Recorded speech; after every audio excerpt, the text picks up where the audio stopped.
progress. 여러분, 안녕하십니까? 반갑습니다. 오늘은 여호와의 율법은 완전하여 이런 제목으로 하나님의 말씀을 보겠습니다. 시편, 잘못 제가 눌렀습니다. 시편 19편 7절에 보면 이런 말씀이 나와 있습니다. 여호와의 율법은 완전하여 영혼을 소성케 하고, 여호와의 율법은 이런 경우에 넓은 의미로 해석해서 하나님의 말씀이 되겠습니다.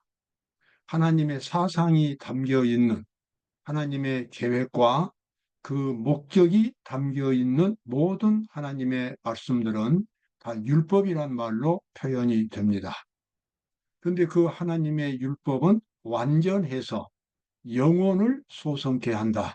죄인들의 영혼을 다시 살도록 만들어 준다는 것입니다. 하나님의 말씀은 하나님의 능력에서 나오는 것이기 때문에 죄인들이 이 하나님의 말씀을 받아들일 때에 그의 영혼 속에 근본적인 새로운 생명이 창조가 됩니다. 그래서 이 말씀은 우리 죄인들에게는 생명의 양식이 되고 있습니다. 성경은 그와 같은 진리를 아주 광범위하게 우리에게 보여주고 있습니다. 누구든지 하나님의 말씀을 믿음으로 받아들인다면, 그리고 하나님의 말씀을 생활의 기초로 삼는다면 그 사람의 영혼 속에는 하나의 작은 천국이 건설되고 그 사람은 가장 고상한 인품을 갖추게 됩니다.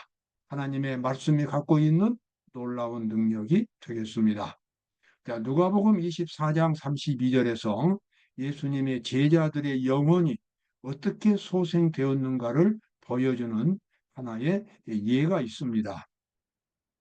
저희가 서로 말하되 길에서 우리에게 말씀하시고 우리에게 성경을 풀어 주실 때에 우리 속에서 마음이 뜨겁지 아니하더냐.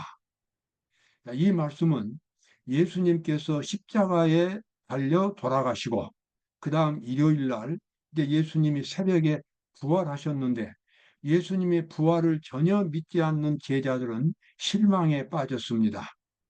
그 중에서 두 명의 제자들이 자기가 원래 살았던 엠마오라고 하는 그 마을로 향해서 두 사람이 석양역에 이제 걸어가고 있었는데, 그때 웬 낯선 사람이 그들 곁에 와가지고 동참하면서 이야기를 주고받았습니다. 그런데 그 낯선 사람이 예수 그리스도에 대하여 구약에 나와 있는 그 예언들을 자세하게 설명을 해 주었습니다. 이 두 제자들은 이분이 누군지는 모르지만 성경 말씀을 아주 해박하게 풀이를 하고, 또 그분이 그 성경 말씀을 이렇게 풀어주실 때는 마음이 아주 뜨거워지는 그런 경험을 가졌습니다. 마음속에서 하나님의 능력이 경험이 되고 하나님의 나라가 보이는 것 같은 그런 아주 깊은 감동을 받았습니다. 하나님의 말씀이 이렇게 풀이가 된다면 누구나 이런 경험을 가질 수 있습니다. 그날 그 두 제자들에게 찾아오신 분은 바로 부활하신 예수 그리스도였습니다. 그래서 나중에 이제 예수님이 갑자기 그들의 시야에서 또 사라지셨어요. 그때 가서야 그 사라진 그분이 예수님이라는 사실을 깨닫게 되었고, 그래서 서로 말하기를 우리가 마음속에 저희가 서로 말하되 길에서 우리에게 말씀하시고 우리에게 성경을 풀어 주실 때에 우리 속에서 마음이 뜨겁지 아니하더냐. 하나님의 성령께서 함께 하시는 하나님의 말씀은 언제나 죄인들의 마음속에서 뜨거운 혁명을 일으킵니다. 새로운 감동을 주고 그 사람 마음속에 새로운 품성을 창조해 내기 때문에 이와 같은 생명의 말씀을 경험한 사람들은 구원이 무엇인지를 경험으로 알게 됩니다. 산상보훈 서론에 나와 있는 말씀입니다. 여기서 말하는 그분은 지금 예수님입니다. 예수님이 갈릴리 해변의 어느 야산에서 청중들을 모아놓고 그날 설교를 하셨습니다. 근데 그 분위기가 얼마나 좋았는지, 마치 하늘이 땅에 내려온 것처럼 청중들은 그날 평생 잊을 수 없는 감동을 받은 것입니다. 그분은 잠시 동안 당신이 지금 하늘이 아닌 세상에 계신 것을 잠시 잊는 것 같았다. 예수님은 마치 스스로 하늘에 있는 것 같은 그런 분위기를 나타내면서 청중들에게 하나님의 말씀을 가르쳤습니다. 예수님의 입에서 나오는 그 말씀은 하나하나가 생명의 양식이 되어서 청중들의 마음속에 깊이 파고들었고, 그들의 마음속에 하늘의 평화가, 그리고 이 삶의 기쁨이, 행복감이 넘쳐나는 것을 경험했습니다. 하나님의 말씀이 하나님의 능력으로 증거된다면 그와 같은 능력을 나타내게 되는 것입니다. 그분의 입으로부터 오랫동안 봉인되었던 풍성한 생명의 물줄기가 거침없이 터져 나왔습니다. 율법과, 역시 산상보훈 148쪽입니다. 율법과 하나님의 본성에 대한 위대한 원리가 지금 산상보훈입니다. 산상에서 하신 그리스도의 말씀 가운데 구체적으로 나타나 있다. 누구든지 말씀 위에 집을 짓는 자는 그리스도 곧 만세 반석 위에 집을 짓고 있다. 바로 산상보훈입니다. 누구든지 예수님이 가르쳐 주신 그 산상보훈의 정신에, 거기에 맞춰서 그것을 기초로 해서 자기의 삶을 건설한다면 그 사람은 영원한 생명을 건설하고 있다는 것입니다. 여러분, 우리가 그렇게 해야 되겠습니다. 우리에게는 지금 죄인으로서 죽을 수밖에 없는 그런 운명을 가지고 태어났지만, 만약에 우리가 하나님의 말씀을 우리 마음속에 받아들이고 특별히 산상보훈에 나와 있는 예수님이 가르쳐 주신 그 정신을 기초로 해서 우리의 인생을 건설한다면 우리는 영원한 생명을 건설하게 되겠습니다. 왜냐하면 그 산상보훈, 그 말씀 속에는 하나님의 본성이 들어와 있고 하나님의 속성이 들어 있고, 그 속성이 바로 우리 죄인들 마음속에서 우리의 죄인들의 품성으로 형성되기 때문에 그렇습니다. 푸른 언덕에 앉아서 하늘 교사의 말씀을 고대하면서 사람들의 마음은 미래에 대한 영광으로 가득 찼습니다. 하나님의 말씀을 들으면서 비록 이 세상이 슬픈 세상이지만 그 말씀을 통하여 끝없이 펼쳐지는 영원한 세계를 그 많은 사람들이 그날 보게 되었습니다. 하나님의 말씀은 그와 같은 능력이 있습니다. 자, 히브리서 4장 12절에 나와 있는 말씀입니다. 하나님의 말씀은 살았고 운동력이 있어 좌우의 날선 어떤 검보다도 예리하여, 검은 칼이죠. 어떤 칼보다도 날카로워서 혼과 영과 및 관절과 골수를 찔러 쪼개기까지 하며 또 마음의 생각과 뜻을 감찰한다. 자, 우리가 하나님 앞에서 우리의 마음을 고백할 때에 진심으로 우리의 믿음을 갖겠다고 예수님께 약속하고 하나님의 모든 말씀에 순종하겠다고 그렇게 결심을 한다면 예수님께서는 성령 하나님을 통해서 우리 마음속을 해부하십니다.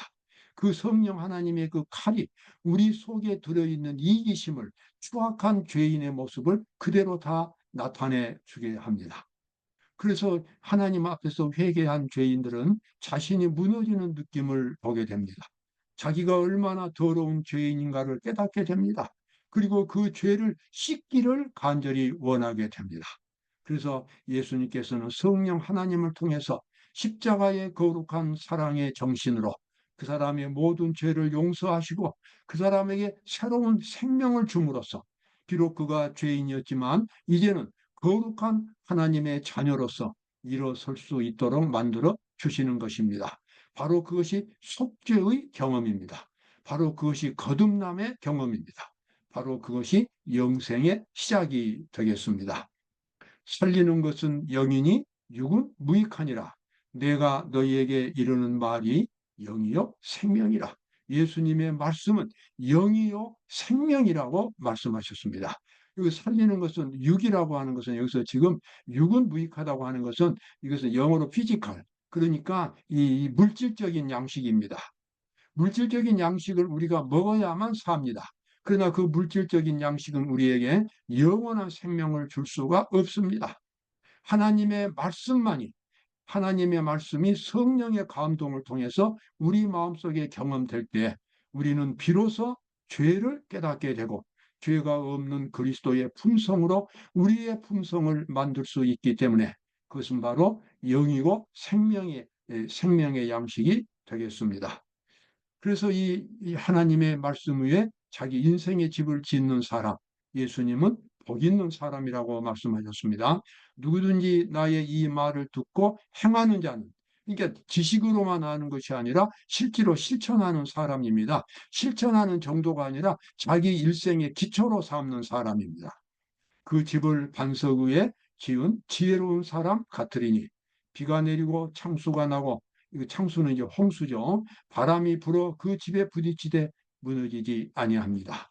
하나님의 말씀 위에 지은 집은 아무리 세월이 흘러가도 무너지지 않습니다. 왜냐 그러면은 하나님의 거룩한 정신이 그 속에 있기 때문에, 하나님께서 그 집을 지키시고 영원한 생명을 주시기 때문에 그렇습니다.